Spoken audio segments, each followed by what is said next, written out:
are going on a road trip in our 2020 Opel Corsa-e, the 50 kilowatt hour one. This is a car that can be bought now for between 15 and 20,000 euros second hand. Our one has over 50,000 kilometers on it at this stage, and we are going to Bonn in Germany, so we're calling the trip Beara to Bonn. The first half of the trip isn't that interesting, it's just crossing Ireland to the ferry, so I'm not going to feature that very strongly. I'll just give a little bit of an update on the charge points. The really interesting bit of this video and our trip is going to be the 800 kilometers that we do tomorrow when we come off the ferry and drive straight from Cherbourg to Bonn in Germany. And yeah, we don't know what that experience is going to be like. We've done it before with the Nissan Leaf and took about 11 charges on CHAdeMO. With this car it charges nearly twice as fast, and with efficiency and everything it effectively has twice the range. So we'll see how that goes. Exciting stuff. Is there anything interesting you can tell us about Bonn, Sarah? It's the birth town of Ludwig van Beethoven, and it's where I was born as well, so yeah, looking forward to going back. It's quite close to where my parents-in-law live, so we'll only be about 20 kilometers away from them, and we don't have a charger at their place, so we will be taking a public charge at the end of the trip in Bonn.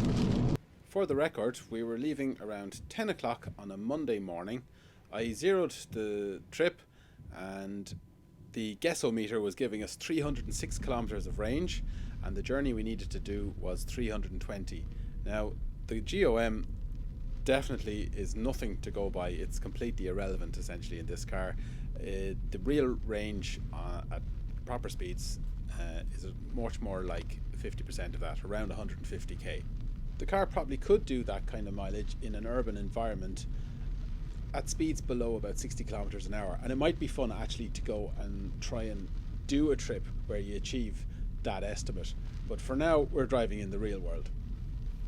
Our ferry was to depart Rosslare Europort at 6:30 in the evening, so we needed to get there at about 6:15 at the very latest, and we would charge in Cork City and in Waterford to make it comfortable. As you can see, we're leaving plenty of time, as you would in any car, to allow for encountering an accident on the route or a puncture on the way or whatever. We were also hoping to grab a meal at some point. In Cork we encountered our first delay with 2 cars on the charger. I'm finding the city a little bit underserved for rapid or high power charging, but I do believe there are plans to sort this situation over the next couple of years. We lost about 15 minutes queuing. It's also becoming a point of irritation that EV users are left out in the rain while petrol and diesel consumers are operating under the shelter of the canopy. After a total of 45 minutes stop, which is about as long as it would have taken to charge our Nissan Leaf, we were back up to 85% and on our way to Waterford, which I would say is better served for high power charging.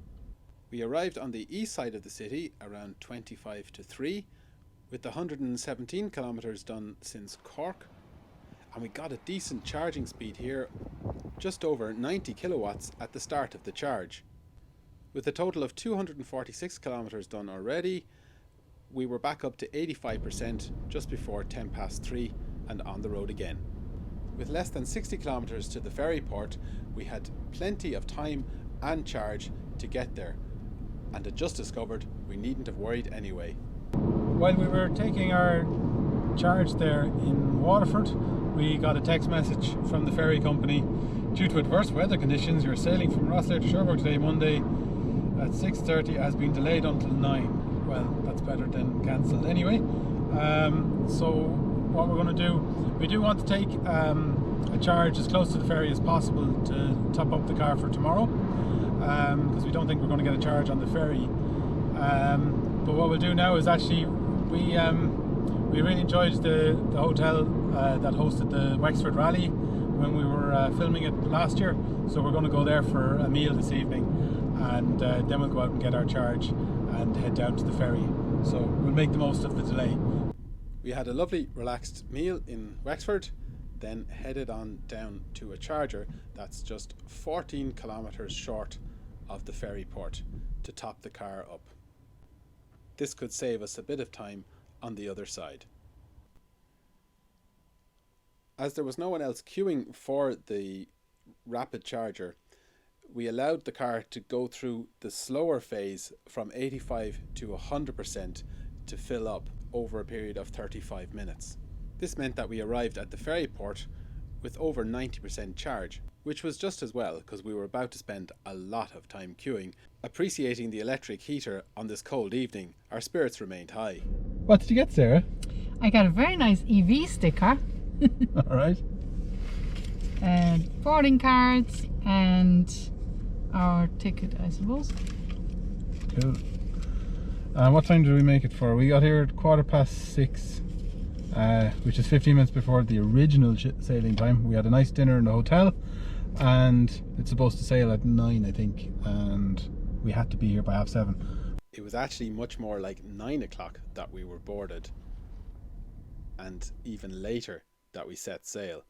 This was going to have a big impact on our onward journey the next day, which was now not going to be from early afternoon into the evening, but from late afternoon into the night. We were stubbornly going to stick to our plan of some shopping in Cherbourg, including a very specific gift we wanted to pick up to bring to Germany for a friend. The car was topped right back up again after our time in the shops. Apart from being well charged, we weren't setting ourselves up for an ideal 800 km trip on simple motorways. We were starting with sections of 90 kilometers an hour dual carriageway and looked a little daunted. We actually did manage to run a couple of errands in Cherbourg, and we put the car on a charger. We did a little bit of shopping, got a few supplies for the trip, and I think the fairest way to look at this is we starting the clock at 4:30 Central European time, and that's where the mileage will start. So this is where our 800 kilometer trial begins. Eventually the roads opened up and we were able to cruise at 110 kilometers an hour. We would do the signposted maximum whenever traffic allowed. Did I mention traffic? We met some early evening as we approached Cayenne and our first charge. An hour and a half in, 141 kilometers down, it had been an acceptable first leg. Sarah took over the driving and pushed on nicely on this 130 kilometers an hour section of autoroute. Despite spending a good bit of time on the ferry putting in the parameters of our car into an EV route planning app, I found it just wasn't fitting with what we were seeing, and unfortunately this stop was from a previous plan and was way too soon to the rhythm of what we were now doing, and I was deciding now to go and plan each stop manually, paying particular attention to the closing hours of the sites as we were now heading into the night. The car charges slower in the second half of its capacity, so this isn't the optimal way to road trip.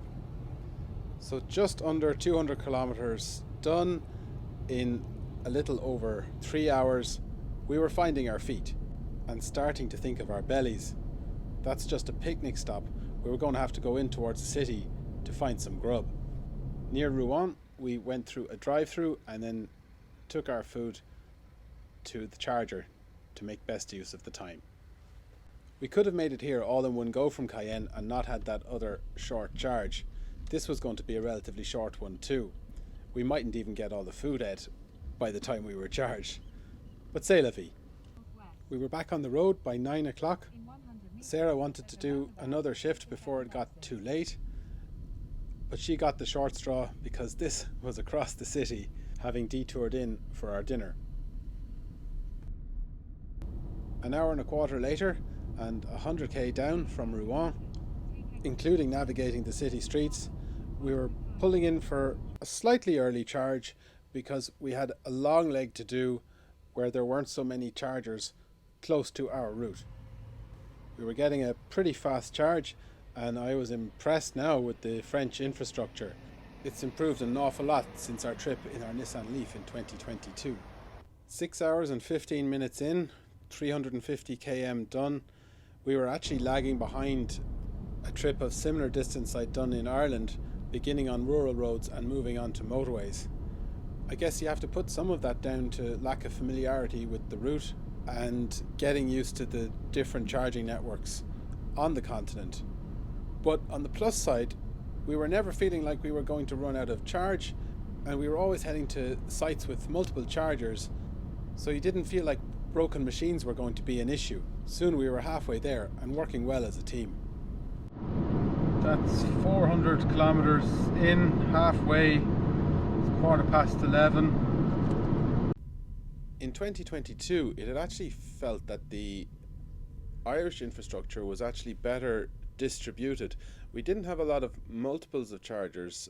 They were coming on stream around then, but so you did travel to a lot of places where there was only one charger, so you always had the jeopardy of that not working.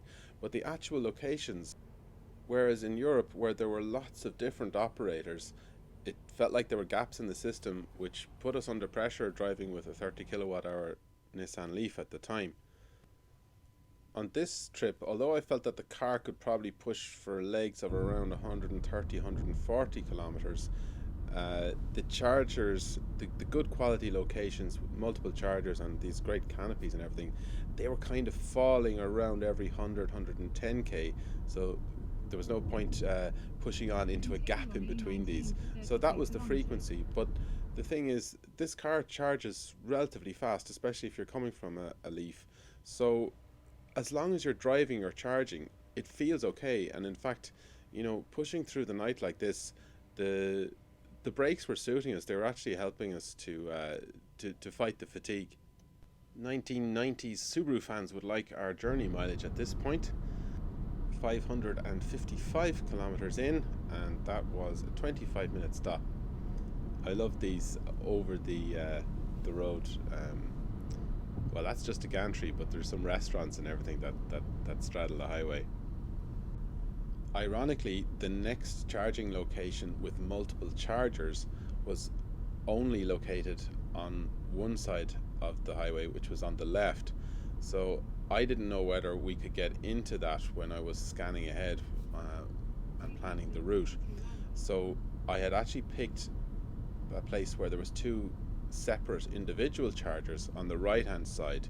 Wouldn't normally go to an individual charger, but when there was two, I knew we had a backup. So this was a bit short of where that multiple charger location was. So we headed down towards the first of these individual chargers and already got a little bit of a feeling of dread as we headed into a dark industrial estate area. And sure enough, despite saying on the app, the charger at this location was closed off from us. We doubled back to my second option, and despite not looking very promising, we pulled in front of a business unit, and there was indeed an accessible DC charger. So we backed up and hooked up to it, and our charge card granted us access, but it was only charging at about 25 kilowatts.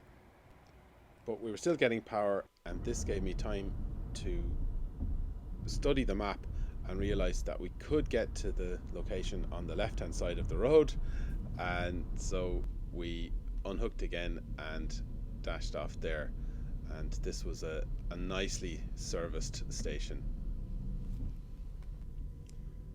I would feel justified in calling this all one charging occasion.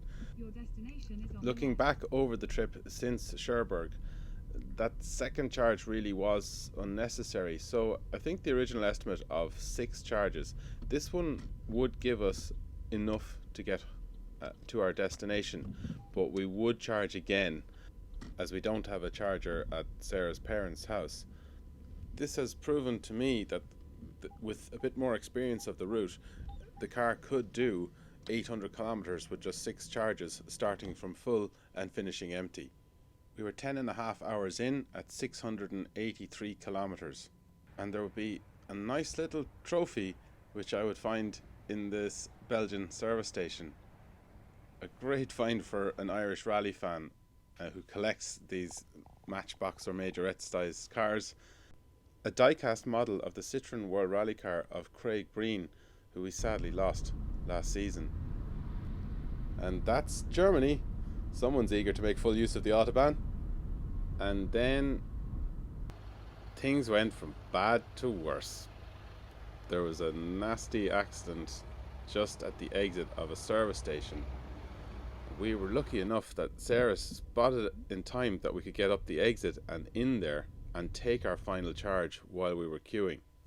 Sorry, wrong dash information at this point, but from the overall mileage, this was at 777 km, and we were going to have to abort the mission.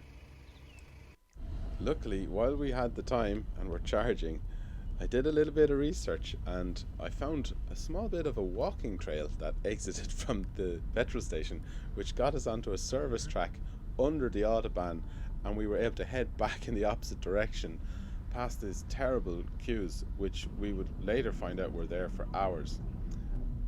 By the time we crossed the Rhine, we had clocked up a lot more than 800 km, but we arrived to Sarah's parents at 7:30 in the morning. This was a very tough trip, and the mid-journey charges came to a little over 3 hours, and we basically did 9 hours of driving. This trip has proven to me that the little Opel Corsa has enough range and charging speed that it doesn't need ideal circumstances to complete a route, that your plans can get pushed around quite a lot, but you shouldn't get into trouble running out of charge. For the once in a year trip that people might make in addition to their regular commuting, this car could do that, and it could be part of a one-car household for a couple. Would I attempt the journey again all in one go? Yes, I would, and I would actually look forward to the challenge of trying to reduce the time. I wonder if showing such extreme trips with this car, I'm actually doing them a bit of a disservice. Our return journey, we actually took a longer route and did 2 overnight stays. We were doing 400 km legs, which were an absolute doddle, with 2 shortish charges in the middle, and we got overnight charges in our hotel. The availability of overnight charging was much better than 2 years ago. The little Corsa had proven to us anyway that it was a great road tripper.